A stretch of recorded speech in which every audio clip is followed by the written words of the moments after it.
Walang modo, kaya sa mga nagsasabi na kay Kedo daw tong laban, mga tangina nyo, sabay-sabay kayong mag-iiyakan. Habang nagpapatawa to, paiiyakin ko yan sa harap nyo ng harap-harapan, tangina mo, Kedo.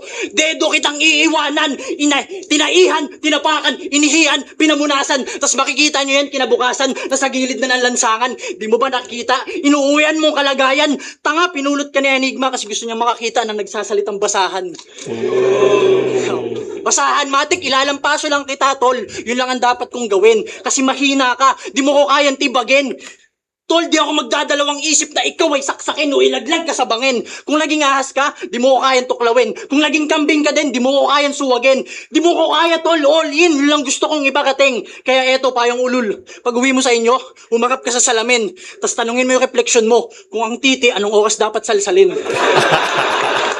Ang ina yan. Diba ganun? Yeah. Ang kulit eh, no? Keng Koy, alam mo, di naman ako galit sa komedyante. Depende yan sa komedya at klase. Pero kung magagalit ka kapag di nag-viral yung pagkain mo ng tae, diyan tayo magkakaproblema, pare. Nangangamoy ka na nga eh.